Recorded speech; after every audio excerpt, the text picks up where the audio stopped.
Assalamualaikum warahmatullahi wabarakatuh. Hai sahabat pintar kelas 5, jumpa lagi dengan Fatru Channel. Semoga kalian tetap sehat, tetap bahagia, dan selalu bersemangat. Kali ini kita akan belajar tentang tema 5 ekosistem, subtema 2 hubungan antar makhluk hidup dalam ekosistem di pembelajaran keempat. Segera kita mulai pembahasannya. Perhatikanlah kedua gambar ini. Kedua gambar tersebut merupakan ketampakan yang ada di permukaan bumi. Persawahan yang berada di Bali merupakan buatan manusia untuk kebutuhan manusia.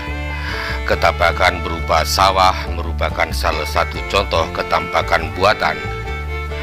Gunung merupakan salah satu contoh ketampakan alam ciptaan Tuhan.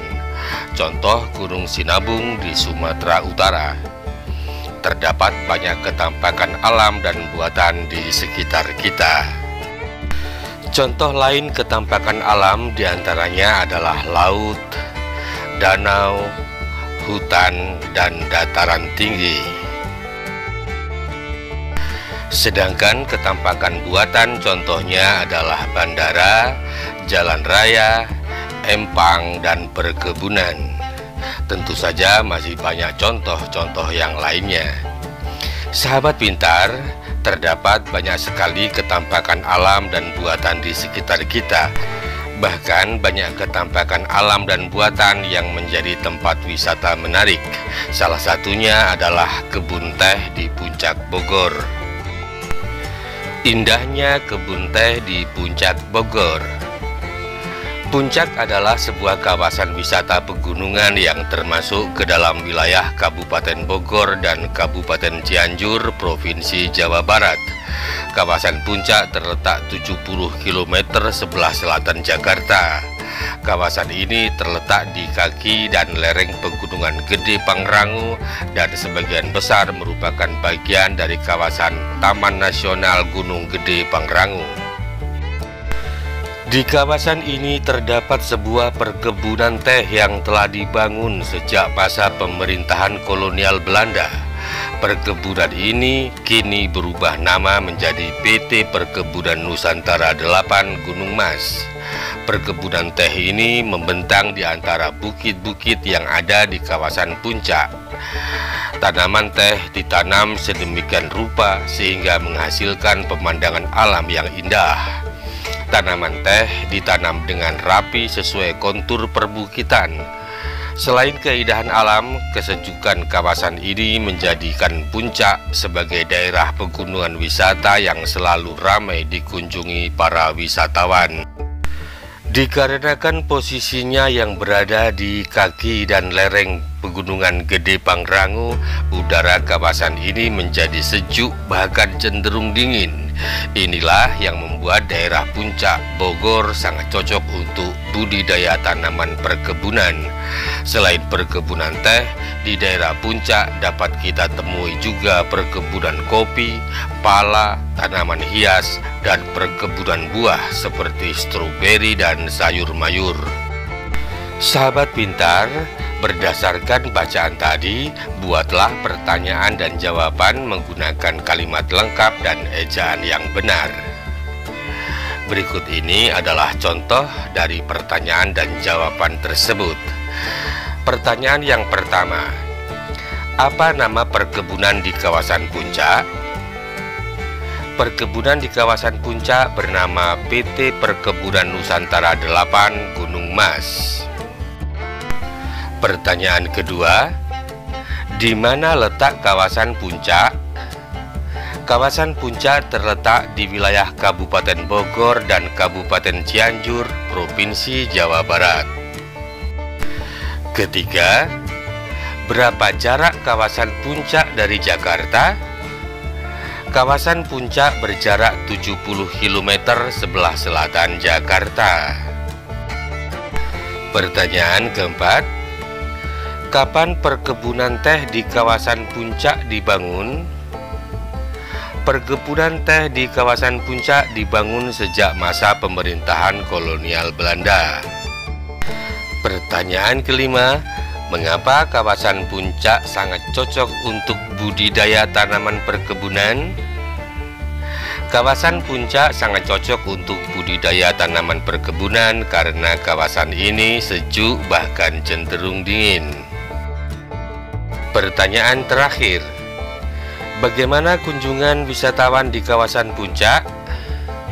Kunjungan wisatawan di kawasan puncak selalu ramai. Sahabat pintar, selanjutnya kita membaca teks Bersatu untuk Indonesia Makmur. Wilayah Indonesia yang terbentang dari Sabang hingga Merauke tentu memiliki berbagai keunikan. Setiap daerah memiliki sumber daya alam yang dapat dimanfaatkan untuk pembangunan negara. Letak geografis Indonesia sangat memengaruhi iklim yang terjadi. Iklim Indonesia hanya memiliki dua musim, yaitu musim hujan dan musim kemarau. Letak Indonesia di sekitar garis khatulistiwa mengakibatkan Indonesia selalu mendapatkan sinar matahari sepanjang tahun. Keberadaan matahari sepanjang tahun bermanfaat bagi kegiatan agraris sehingga membuat Indonesia menjadi penghasil berbagai komoditas alam. Indonesia memiliki lebih dari 17.000 pulau yang menyimpan potensi-potensi alam yang luar biasa. Setiap daerah di Indonesia memiliki sumber daya alam yang khas, berbeda satu dengan yang lainnya.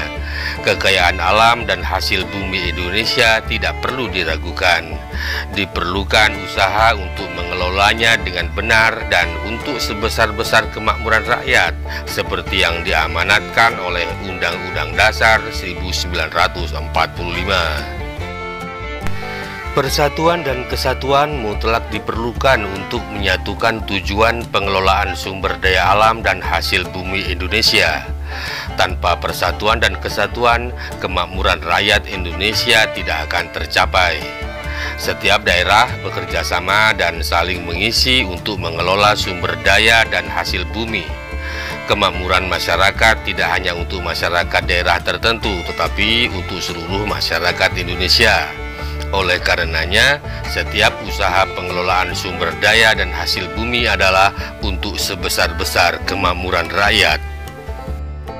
Berdasarkan bacaan di atas, diskusikanlah hal-hal berikut ini.